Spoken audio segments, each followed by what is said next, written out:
Hello friends, कैसे हैं आप सब। आशा है सब ठीक होंगे। तो आपको एक रियल स्टोरी सुनाती हूँ नीम करोरी बाबा जी की। नीम करोरी बाबा जी, जैसा कि सब जानते हैं कि वो हनुमान जी का ही रूप थे। जैसा कि हमें बहुत से कहानियों से उनकी जो स्टोरीज़ हैं या जो लोगों ने अपने कहानियाँ लोगों से हमसे शेयर की हैं, उससे पता चलता है कि वो कोई मामूली शख्स तो थे नहीं। और अपनी भी एक कहानी मैंने शेयर की है। अगर आपने वो वीडियो देखा है, जो मेरे साथ भी एक घटना हुई थी, जिससे मुझे भी विश्वास हो गया कि ऐसी शख्सियत है। तो आप वो कहानी भी देखिएगा। आज मैं आपको एक नासिर जी अली जी की एक कहानी सुनाती हूँ। ये 1963 की बात है और वो नारायण मेहरोत्रा के यहाँ नासिर जी गए हुए थे किसी इवेंट में भाग लेने के लिए, पार्टिसिपेट करने के लिए। उस समय उनकी एज 84 इयर्स थी और वो इतने एक्साइटेड थे कि अपनी खुशी की उनके साथ जो भी हुआ वो बाबा जी के सामने शेयर करना चाहते थे। बाबा जी उस समय नारायण मेहरोत्रा के घर थे और ये नासिर अली जी वहाँ गए हुए थे। तो बाबा जी ने उन्हें चुप कराया। उन्होंने कहा मत बोलो कुछ, बट वो इतने एक्साइटेड थे कि उनसे रहा नहीं गया और उन्होंने एक अपना रियल इंसिडेंस लोगों के साथ शेयर किया। तो उन्होंने बताया कि ये बहुत पुरानी बात है, जब वो छोटे थे, मतलब यंग थे, तो वो स्टेशन पे उनकी ड्यूटी लगी हुई थी। वो सब इंस्पेक्टर थे और वहाँ पे क्या होता था, गाड़ियाँ आती जाती रहती थी। स्टेशन था क्योंकि वो रेलवे का। तो वहाँ पे उन्होंने एक आदमी को पकड़ा, उनके सब इंस्पेक्टर ने, उन्होंने सबने, और उनको जेल में डाल दिया। किस क्राइम के लिए था ये क्लियरिटी तो नहीं है, बस ये है कि उनको पकड़ा और उन्हें जेल में डाल दिया। और इन्होंने भी इंश्योर किया जा करके कि हाँ, वो बहुत विशालकाय आदमी था, मतलब बहुत बड़ी पर्सनैलिटी थी उनकी। उनको जेल में डाल दिया और उनके ऊपर धारा 109 लगाई। अब नासिर अली जी ने जाके इंश्योर किया कि हाँ, वो जेल में बंद है। उसके बाद वो अपने घर चले आए, खाना वाना खाया, आराम किया। सुबह हुई तो उनके जो सब इंस्पेक्टर थे वो आए, जो उनसे जूनियर थे। तो उन्होंने कहा कि सर, ये जो आदमी हमने रात में गिरफ्तार किया ना, ये तो घोस्ट है, भूत है। ये कोई आदमी नहीं है, ये भूत है। तो उसने पूछा क्या हुआ ऐसा जो तुम लोग उन्हें भूत कह रहे हो। उसने कहा नहीं, वो तो भूत है।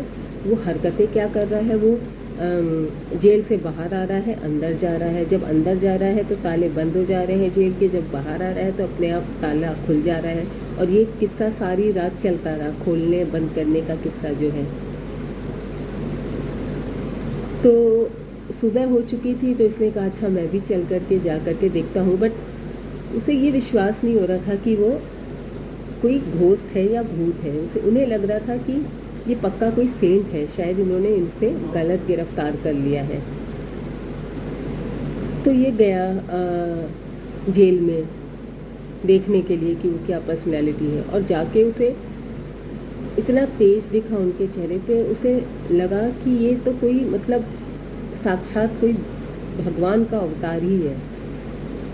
और बहुत माफ़ी मांगी उसने उनसे, जो विशालकाय आदमी था। इन्होंने कहा प्लीज़ मुझे माफ़ कर दो, मेरे से बहुत बड़ी गलती हो गई जो मैंने आपको गिरफ़्तार किया। तो उन्होंने कहा नहीं, माफ़ी की कोई ज़रूरत नहीं है। जो तुम कर रहे हो वो तुम्हारी ड्यूटी है और जो मैं कर रहा हूँ वो मेरी ड्यूटी है। तो ऐसे कर के फिर उसने कहा कि सर मुझे माफ़ करिए आप, और अगर आपने मुझे सच में माफ़ किया है तो मेरे साथ मेरे घर खाना खाने चलिए। बाबा पहले तो नहीं माने, फिर उसने इतना रिक्वेस्ट किया कि वो चले गए खाना खाने के लिए। फिर उनके घर गए, वहाँ खाना वाना खाया, रात में आराम किया।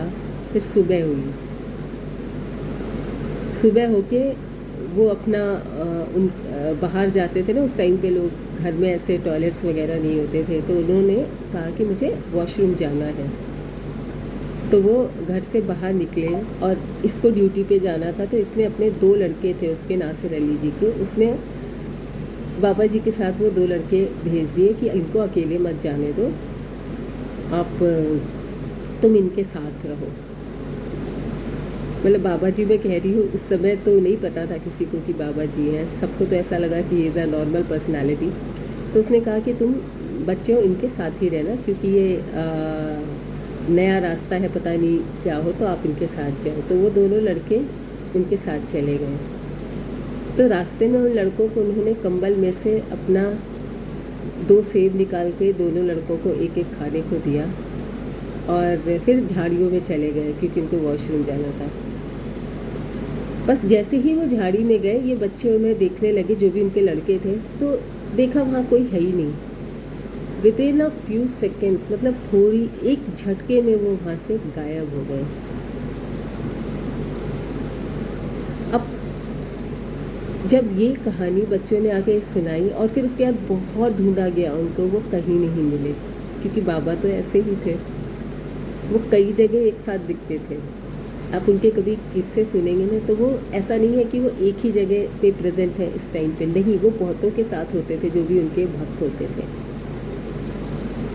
तो जब आकर के बच्चों ने ये उनको बताया, तब सबके तो होश उड़ गए कि मतलब with in a few seconds कोई भी आदमी ऐसे कैसे गायब हो सकता है वहाँ से। तो बस बाबा उनको आशीर्वाद देने आए थे, क्योंकि वो उनके बहुत बड़े भक्त थे। तो ऐसा ही एक इंसिडेंस मेरे साथ भी हुआ था, जो मैंने आपको शेयर किया है, मैं लिंक दे दूँगी डिस्क्रिप्शन में, जो कि रियल इंसिडेंस था मेरे साथ जो हुआ था। मतलब पता ही नहीं चला कि ऐसा क्या हो गया। आप ज़रूर देखिएगा वो वीडियो, मैं डिस्क्रिप्शन में आपसे शेयर करूँगी, ज़रूर से देखिएगा। तो इन सब चीज़ों से ना बिलीव होता है, हमको लगता है कि अरे ये सब बाबा ढोंगी होते हैं, सारे बाबा ढोंगी नहीं होते हैं। और ये इनकी तो ऐसी शख्सियत थी कि इनके बारे में कभी कुछ गलत किसी ने नहीं कहा, क्योंकि वो पर्सनैलिटी ही ऐसी थी। उनके इंसिडेंट सुन के बिल्कुल गूज़बम्स आ जाते हैं हाथों में। और जो मेरे साथ हुआ वो तो मतलब जिससे मुझे लग गया कि हाँ, वो भगवान ही थे। और नासिर अली जी के ऊपर बाबा की ब्लेसिंग्स हमेशा बनी रही, क्योंकि वो उनके बहुत बड़े भक्त थे। तो किस रूप में बाबा आपको दर्शन दे, बस आप उन पर अपना विश्वास बनाए रखिए। बाबा दर्शन ज़रूर देते हैं अपने भक्तों को, उनकी मदद ज़रूर करते हैं। और बहुत सारे ऐसे मतलब हमें पता नहीं चलता, हमारी रोज़मर्रा की ज़िंदगी में वो ऐसी हेल्प करते हैं, हमें लगता है अरे ये तो मेरा गुड लक था। नहीं, ये गुड लक किसने किया? क्योंकि आप उनके भक्त हैं, तो आपके साथ गुड लक्स ऐसे होते रहेंगे। तो ये एक छोटी सी कहानी मैंने आपको उनकी सुनाई है, और ऐसी बहुत सी अनगिनत कहानियाँ हैं और पर्सनल एक्सपीरियंस भी है। तो अगर आप चाहते हैं कि आपको सुनना अच्छा लगता है उनके बारे में, उनकी बातें अच्छी लगती हैं, तो चैनल को सब्सक्राइब करिए, क्योंकि ऐसी कहानियाँ मैं आपको सुनाती रहूँगी। तो आज के लिए इतना ही, और डिस्क्रिप्शन में चैनल का लिंक देखिएगा जो मेरे साथ इंसिडेंस हुआ। धन्यवाद दोस्तों।